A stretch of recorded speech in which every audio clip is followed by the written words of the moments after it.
É claro, o que a gente vai acompanhar, na verdade, são os próximos meses para saber se isso realmente vai ajudar os empresários de pequeno, de médio, de grande porte aqui ao Brasil que fazem negócios com os Estados Unidos, né?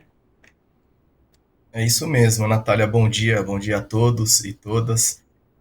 Claro, né? Ainda vai precisar ser regulamentado, né? Ou regulamentada essa medida provisória que trouxe o Plano Brasil Soberano, traz uma série de medidas de crédito, de renúncias fiscais, inclusive, suspensão de tributação para os setores ou para os produtos atingidos pelo tarifaço, né, principalmente, sem dúvida, os que foram sobretaxados para venda nos Estados Unidos, é uma série relativamente até grande, né, como café, proteína animal, tem até produtos químicos, máquinas, equipamentos. Então, ontem, essa medida provisória, ela traz de uma maneira bastante ainda sintética, delegando regulamentação, até mesmo para eventual questão de crédito seguro para essas exportações, até mesmo no aspecto tributário, como esses resíduos ou como essa aplicação da sobretaxa poderá ser mitigada, né? Então a gente Uhum. ainda não tem um cenário muito concreto de como isso vai, enfim, se desenvolver na prática, né? E aí, de fato, existem as críticas ou então os elogios, porque o que a gente viu nos últimos 30 dias foi um debate mais até político do que técnico em relação a essas tarifas, portanto, agora chegou o momento, não sei se é o momento, e aí começam também as críticas, né? Se isso deveria ter sido já trazido antes ou depois do início da vigência do tarifaço que se deu no começo de agosto. Né? Então agora a gente vai ter que aguardar realmente o efeito disso. Ô, Eduardo, geralmente também o governo demora para conseguir apresentar, né? Tinha essa expectativa, é isso que você bem pontuou aí no final da sua fala, né? Ah, demorou, porque o tarifaço começou a valer dos 50%, porque desde abril a gente já vinha sendo tarifado em 10%.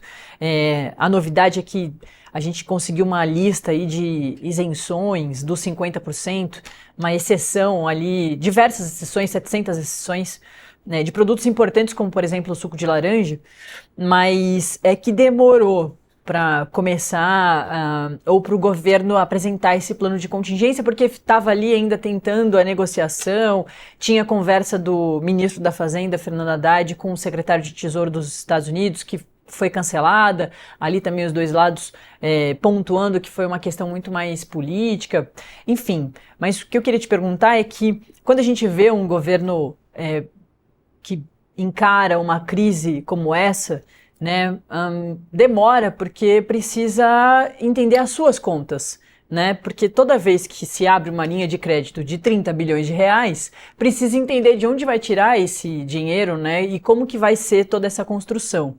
O governo já vinha penando para conseguir fechar suas contas em 2025 e pensando em 2026 na questão do IOF, na questão do IR, que ainda segue sendo discutida.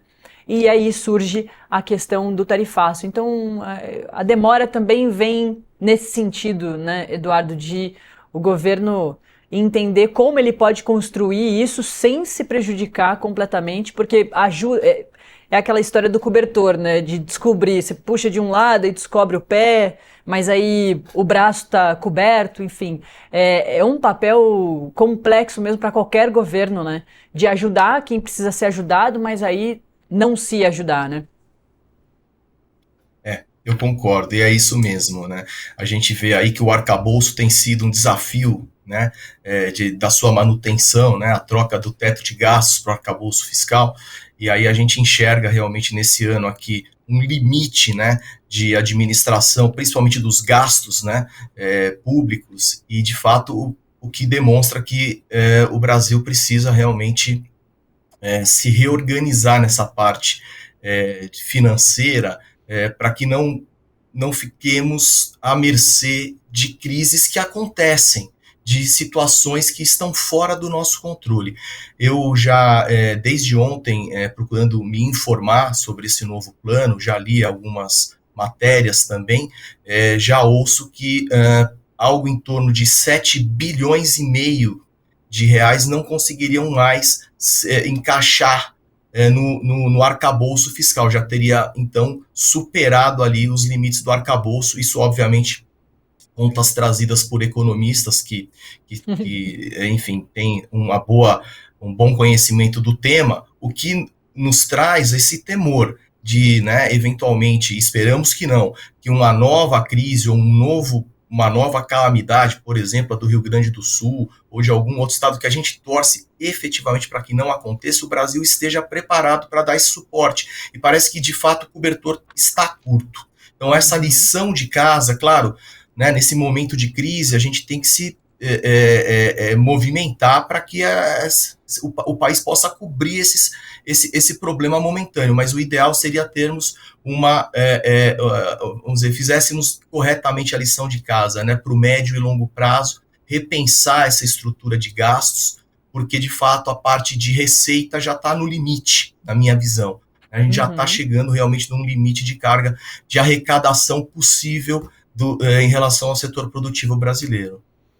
É muito importante esse ponto que você levanta, Eduardo, porque as medidas que o plano de contingência traz são medidas parecidas com o que o governo de Jair Bolsonaro fez lá na época da pandemia, que foi outro caso de uma situação extrema e do nada. Né, surpreendeu o mundo todo, e aí também tem essa característica que acho que lembra de agora, que é o mundo todo foi tarifado pelos Estados Unidos, assim, falando de grosso modo, né, são muitos países, inclusive países muito importantes para os negócios brasileiros.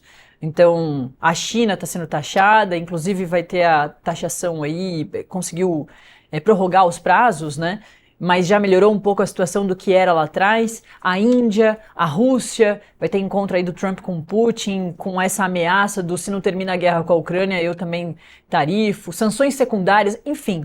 Então também tem essa característica de o mundo todo estar se movimentando por causa de um problema específico, que nesse caso agora é tarifaço, mas eu usei de gancho a pandemia, que tinha essa característica do mundo todo estar se movimentando. Né? Então, o Brasil agora, desde antes de quando Lula já tinha anunciado que faria esse plano de contingência, já tinha esses dispositivos parecidos com o que aconteceu lá durante a pandemia em outro governo, com o governo de Jair Bolsonaro, mas as linhas de crédito. Um ponto que acho que chama a atenção desse plano de agora é o governo comprar produtos para ajudar os empresários, e também tem ali uma questão de, por exemplo, no caso da linha de crédito, a gente, como a Marília acabou de reforçar para a gente dá o crédito, mas se você é empresário, mantiver os empregos. Então tem essas medidas para que não aconteça essa situação também que vem ali de forma indireta, que é o desemprego aumentar, famílias, né, serem destruídas. Não só as famílias de pequenos negócios, mas de médio e grande porte aqui dentro do Brasil. Então, a gente vê medidas que lembram as da pandemia mesmo, né? Claro, né, os efeitos da pandemia, certamente, na minha opinião, foram, acho que, mais catastróficos, mas, de todo modo, a gente também não estava preparado para aquilo que ocorreu lá com a Covid, né? Nesse caso aqui, Natália, interessante até, eu acho que já foi trazido pela reportagem, mas é importante a gente pontuar as principais medidas, né?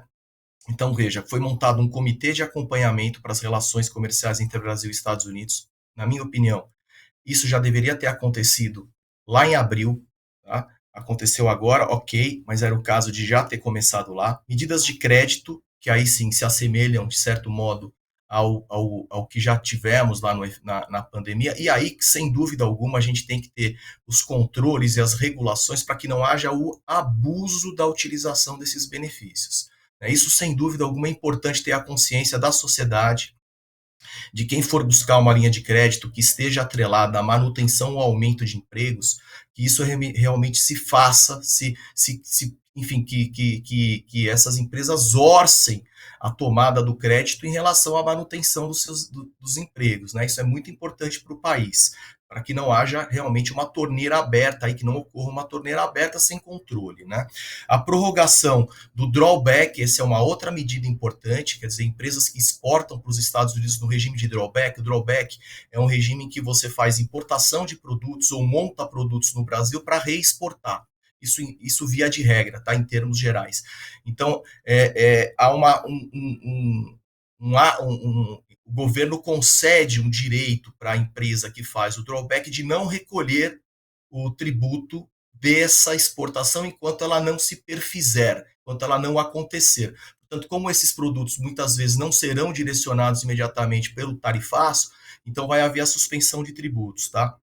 Outra questão é a compra pública, que você bem observou, de gêneros alimentícios que, ao invés de serem agora exportados com uma sobretaxa que provavelmente vai ser inibidora, né, da compra desses produtos pelos Estados Unidos, por uma facilitação na aquisição, no processo de aquisição desses produtos por municípios e estados, né? E o Reintegra, que é também um mecanismo de renúncia fiscal, em que o governo concede um crédito presumido para as empresas exportadoras. Então, tudo isso está dentro desse pacote, mas eu acho que, sem dúvida alguma, o Brasil poderia, sim, ter se movimentado, se articulado lá desde abril. É claro, ninguém talvez imaginasse que seríamos sobretaxados em julho.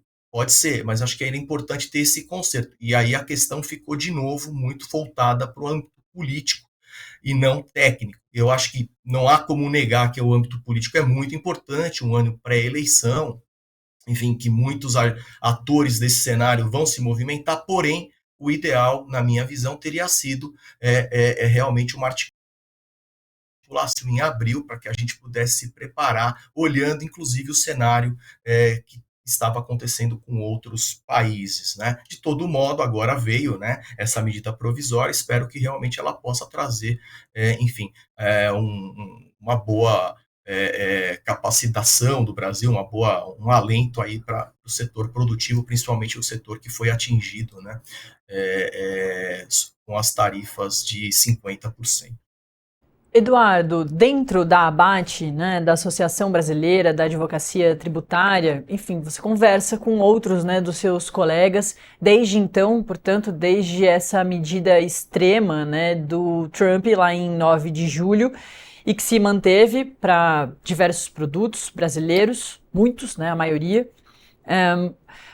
Vocês têm visto de forma positiva, ou avaliado de forma positiva? Você já incluiu aí, né, de que o governo deveria ter feito isso lá atrás, mas a opinião dos outros, né, com quem você conversa, segue o mesmo caminho? E imaginam o que pode acontecer com o Brasil nesse futuro muito próximo, né? Porque as pessoas já começaram a sentir essa diferença agora em 6 de agosto, assim que começa a funcionar o tarifaço dos 50%. Então, também pensando nesse futuro,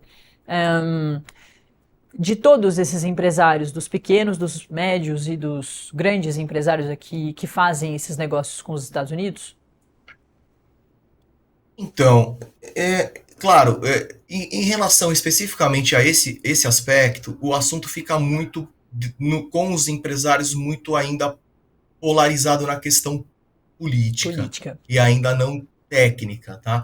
Mas, sem dúvida alguma, eu tenho clientes que exportam para os Estados Unidos. Eu tenho, por exemplo, um cliente que eu atendo que ele faz exportação de café, ele está bastante preocupado com isso. Claro que existem outros mercados, ele mesmo, por conta própria, começou a procurar outros mercados para poder fazer as exportações, né, que ele, enfim, trabalha com isso, né? Então, mas um pouco cético em relação ao tempo em que a ajuda ou essas medidas vieram para ajudá-lo. No fundo, ele já lá desde o início começou a se movimentar isoladamente e sentiu falta de um apoio institucional maior lá atrás, de uma interlocução. Eu sei que não é fácil, existe de fato, existem divergências, né? Não me cabe aqui, pelo menos como técnico na área tributária, entrar no aspecto das divergências políticas, mas de fato existiu essa sensação de carência de apoio ali atrás, né? Porque aí quando vem o tarifaço, você já sofre imediatamente as consequências dessa medida unilateral, né, lá dos Estados Unidos, e aí você vai procurar, então, achar outros caminhos que agora o governo se dispõe aqui a tentar mitigar, né, ajudar com relação a isso. Agora, no aspecto geral, Natália, em termos de parte de tributação, o que a gente também percebe é que existe já uma limitação, um limite de tributação. A carga tributária ela está chegando num limite que não é possível mais. Você viu a crise do IOF, quer dizer, houve uma grita, né, de toda a sociedade, enfim, um debate e até mesmo vamos chamar assim, até vulgarmente, uma confusão que chegou até o Supremo Tribunal Federal, e inclusive no Supremo Tribunal Federal, com decisão que o próprio ministro do Supremo teve que revisar a sua decisão, porque não tinha nem como fazer com que a decisão dele tivesse efeitos pretéritos. O próprio governo teve que falar, olha, ministro, a sua decisão é até melhor do que a gente imaginava, mas não dá para aplicar essa decisão. Então, veja, a gente está num momento no Brasil em que talvez a dose de energia que as pessoas estão colocando na questão política devesse ser avaliada, né, para que a gente não tenha um efeito que, por exemplo, existe no direito tributário de você ter uma taxação tão alta, uma tributação tão alta que você diminui a própria produtividade. Então, esse é um ponto que eu acho que os nossos colegas, não vou dizer por todos, mas grande parte deles vem se debruçando com esse temor, né? Vou fazer aqui não é brincadeira, mas fazer aqui, né? Falar, olha, para os tributaristas está bom esse momento, né? Porque a gente tem questões tributárias, reforma tributária, aumento de tributação.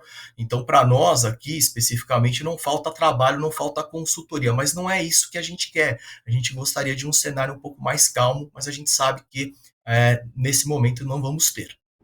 Pois é.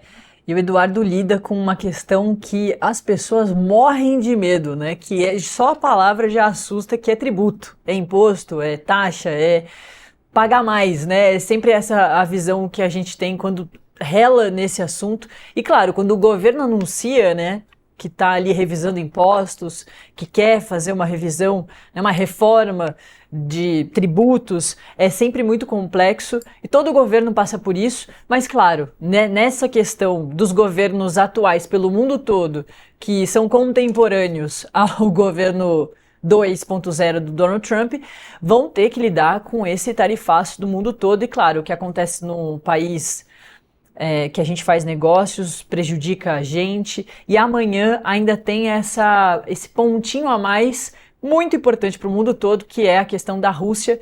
Vale a gente sempre reforçar, Trump e Putin podem ter um encontro, tá tudo marcado, nada aconteceu, deve acontecer, é que a gente só acredita acontecendo mesmo, no Alasca, nos Estados Unidos, em território americano, do Putin, presidente da Rússia, né, conversando com o presidente americano, com a ameaça do Trump ao Putin de, se não termina a guerra com a Ucrânia, eu vou taxar de forma extrema, a maior taxação do mundo todo, a Rússia. E nos Estados Unidos, democratas e republicanos querem aprovar, concordam em aprovar as sanções secundárias que vão influenciar a nossa vida aqui, porque o Brasil faz negócios com a Rússia, assim como a China, como a Índia, e que ele já avisou que se não acabar com a guerra, diversos outros países vão se dar muito mal por causa do tarifaço com a Rússia. Então ainda tem esse ponto de amanhã, né, Eduardo, para a gente saber exatamente como vai ser a nossa situação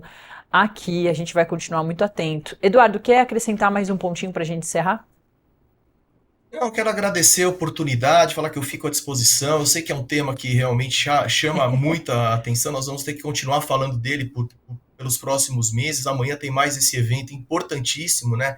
uma reunião aí de duas potências nucleares, né, num problema uma econômica e nuclear e geopolítica enorme, e isso afeta o Brasil. Quer dizer, é importante, né? Vamos fazer aqui uma analogia, né? Se você e o Brasil hoje é um país que ele não é protagonista no cenário internacional do ponto de vista econômico, financeiro, deveria ser, mas não é efetivamente, você está um pouco mais ou bem mais fragilizado. Então é importante que a gente faça a lição de casa, reforma administrativa, reforma política, enfim, para que a gente possa, né, quando sai para essa questão internacional, sofrer menos do que a gente sofre, porque a gente sofre pelas próprias crises que nós criamos e também sofre muito pelas crises que os outros criam. Então é importante a gente cuidar, como se fosse da nossa saúde, né? Então se eu vou sair lá para a rua, né, nesse inverno gelado, eu vou ter que me cobrir bem, porque se eu sair de camiseta, eu vou pegar um resfriado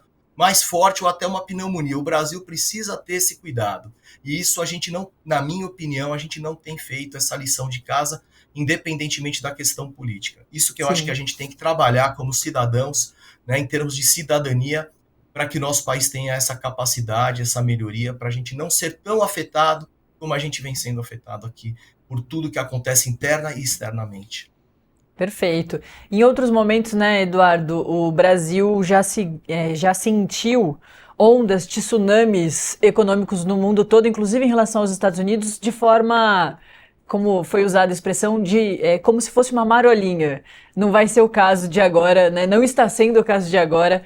Agora o governo brasileiro, também com o governo Lula, né, o terceiro dele, está sentindo bastante, assim como o restante do mundo. A gente com certeza vai voltar a falar. Eduardo Natal, que é advogado, especialista em tributação e presidente, né, integrante da ABAT, Associação dos Advogados Tributalistas, enfim, que são tão importantes para a gente entender tudo isso que está acontecendo e que vai acontecer. Então, Eduardo, até uma próxima oportunidade. Obrigada. Obrigado, Natália. Bom dia para todos e para você também. Obrigada para você também. Um ótimo trabalho. Ponto final ao